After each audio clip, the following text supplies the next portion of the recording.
حیدرآباد صوبہ سندھ کا دوسرا بڑا شہر ہے۔ یہ 1935 تک سندھ کا دارالحکومت رہا اور اب اسے ایک ڈویژن کی حیثیت حاصل ہے۔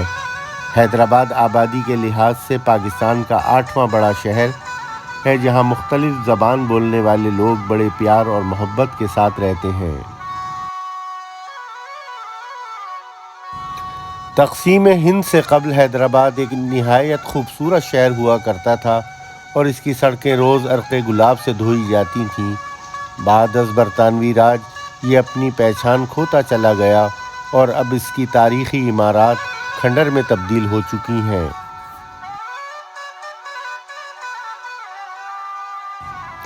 سیاسی اعتبار سے حیدرآباد کو ایک اہم مقام حاصل ہے، کیونکہ یہ شہری اور دیہاتی سندھ کے درمیان ایک دروازے کی حیثیت رکھتا ہے۔ یہاں کئی بڑے عالم دین اور صوفی درویشوں کی پیدائش ہوئی اور اس شہر کی ثقافت اس بات کی وضاحت کرتی ہے۔ اس کے ساتھ ساتھ حیدرآباد دنیا کی سب سے بڑی چوڑیوں کی صنعتگاہ کے طور پر بھی مشہور ہے۔ یہ شہر پاکستان کے کچھ اہم ترین تاریخی اور تہذیبی عناصر کے پاس وقوع پذیر ہے۔ تقریباً 110 کلومیٹر کی دوری پر واقع ہے، جہاں ہڑپا کی ثقافت سے بھی قبل ایک قدیم تہذیب کی دریافت کی گئی ہے۔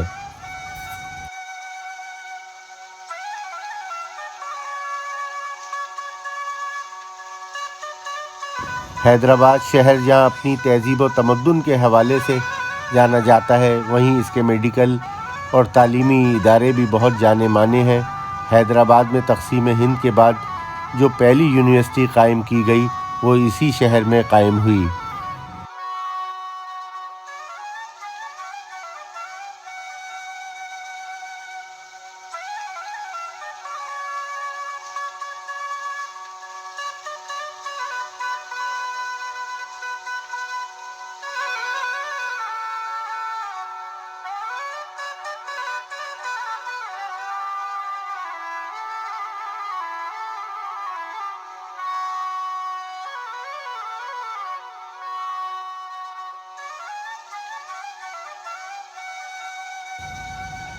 شہر حیدرآباد اپنی تاریخ و تمدن کے باعث ان کا بڑا اہم شہر ہے، لیکن وقت گزرنے کے ساتھ ساتھ اس شہر نے وہ ترقی نہیں کی جس کا یہ حقدار تھا۔ شاید اسی سبب بہت سے لوگ حیدرآباد چھوڑ کر کراچی اور دوسرے شہروں کی جانب نقل مکانی کرنے پر مجبور ہو گئے، لیکن حیدرآباد میں گزرے ہوئے زندگی کے حسین پل ان کی زندگی کا آج بھی قیمتی سرمایہ ہیں۔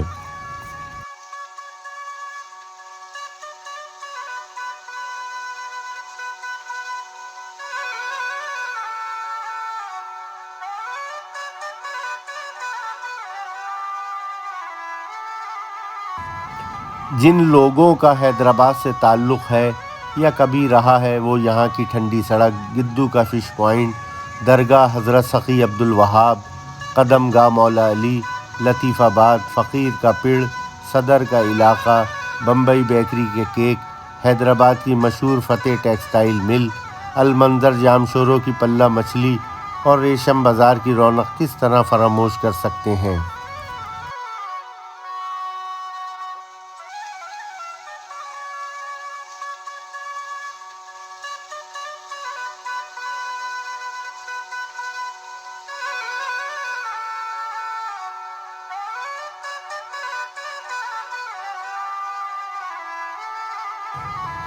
درگاہ ساقی عبدالوہاب حیدرآباد میں روحانیت کا ایک بہت بڑا مرکز ہے، جہاں نہ صرف حیدرآباد کے لوگ بلکہ پورے سندھ اور پاکستان سے زائرین آتے ہیں، یہاں پر اپنی مرادیں پاتے ہیں۔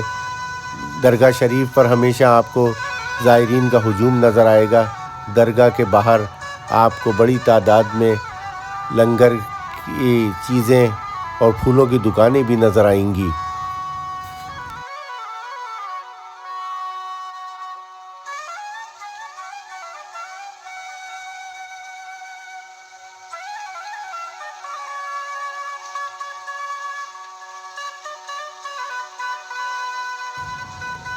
درگاہ شریف کے احاطے میں زائرین کی سہولت کے لیے وضو خانہ بھی موجود ہے، جہاں پر قدیم دور کے مٹکے بھی نظر آ رہے ہیں۔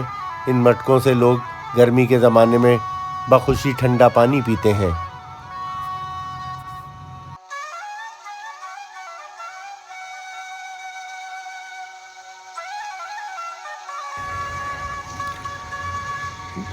درگاہ شریف کی ان دنوں بڑے پیمانے پر تزئین و آرائش کا کام جاری ہے۔ درگاہ کے احاطے میں ایک عظیم الشان گنبد آپ دیکھ سکتے ہیں، یہ زیر تعمیر ہے، جس سے مزار کی خوبصورتی میں بے پناہ اضافہ ہو گیا ہے۔ درگاہ کے احاطے میں ہی ایک مسجد پہلے سے قائم تھی، لیکن ماضی میں یہ مسجد ایک چھوٹی سی مسجد ہوا کرتی تھی۔ اب اسے وسعت دے دی گئی ہے اور اب بڑی تعداد میں نمازی 5 وقتہ نماز بآسانی ادا کر سکتے ہیں۔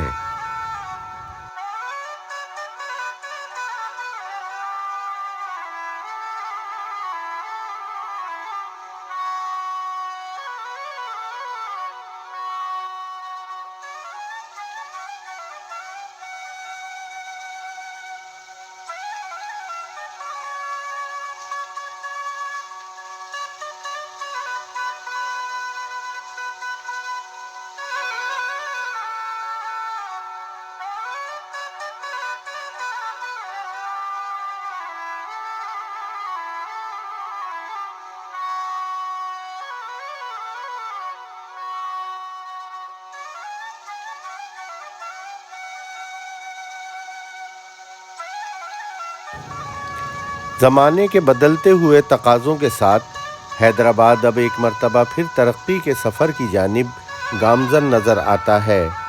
آٹھوبان روڈ پر بلند و بالا عمارتیں اور وہاں موجود دنیا جہاں کے برانڈز کے آؤٹ لیٹس اب اس شہر کی ایک نئی حیثیت کی عکاسی کرتے ہیں۔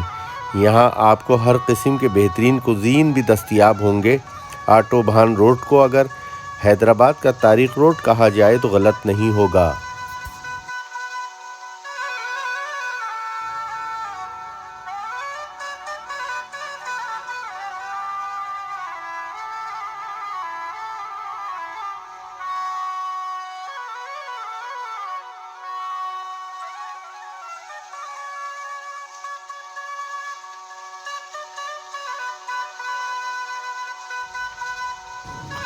حیدرآباد میں دریائے سندھ سے ملنے والی میٹھے پانی کی مچھلی کی کشش لوگوں کی بڑی تعداد کو اس شہر کی جانب لے آتی ہے۔ ویسے تو دریائے سندھ کی پلہ مچھلی زیادہ مشہور ہے، مگر وہ مخصوص موسم میں ہی آتی ہے۔ اس کے علاوہ روہو مچھلی بھی خاصی مقبول ہے۔ اس مچھلی کی مقبولیت کا اندازہ اس بات سے لگایا جا سکتا ہے کہ 200 کلومیٹر دور کراچی سے لوگ صرف یہ مچھلی کھانے حیدرآباد آتے ہیں۔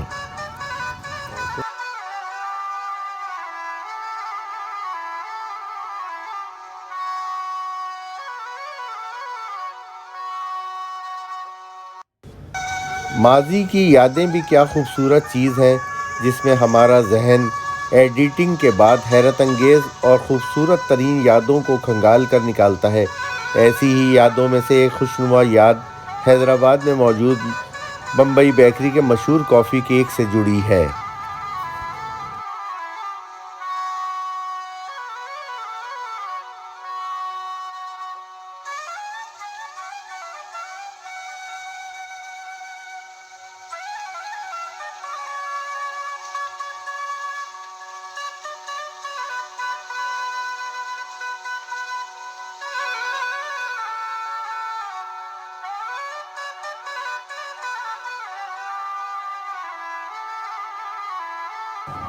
کسی زمانے میں حیدرآباد کی پہچان اس کی فتح ٹیکسٹائل مل سے ہوا کرتی تھی اور کپڑے کی بیرون ملک برآمدات میں اس کا بڑا حصہ تھا۔ یہ مل 1952 میں قائم ہوئی اور آج بھی آٹھوبان روڈ کے آخری سرے پر یہ موجود ہے۔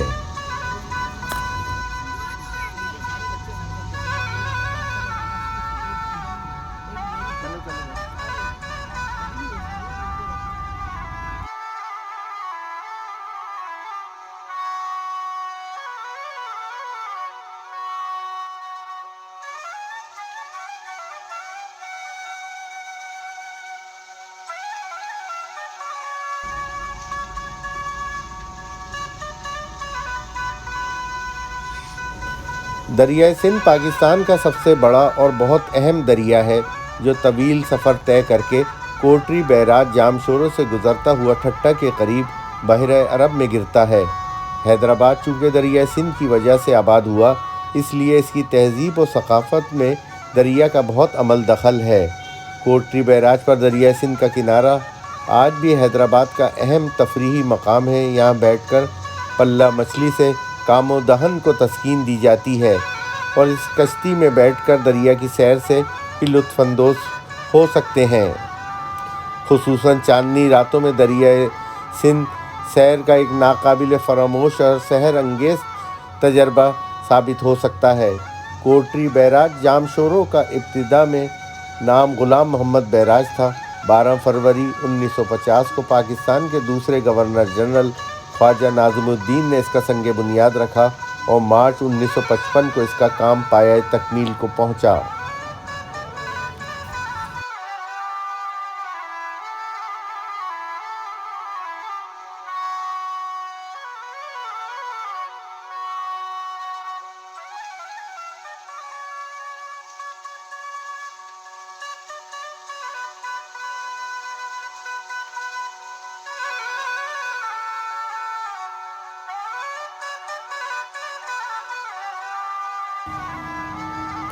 المنظر جامشورو صرف ماضی میں لوگوں کا پسندیدہ پکنک پوائنٹ نہیں رہا، بلکہ آج بھی یہاں بڑی تعداد میں لوگ پکنک منانے اور مچھلی کھانے آتے ہیں۔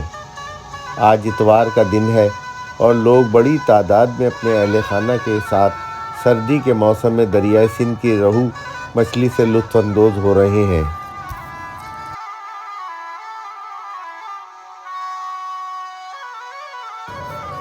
اور یہ آپ دیکھ سکتے ہیں کہ ایک فیملی کے لیے گرما گرم روہو مچھلی توے پر سینک کر تیار کی جا رہی ہے۔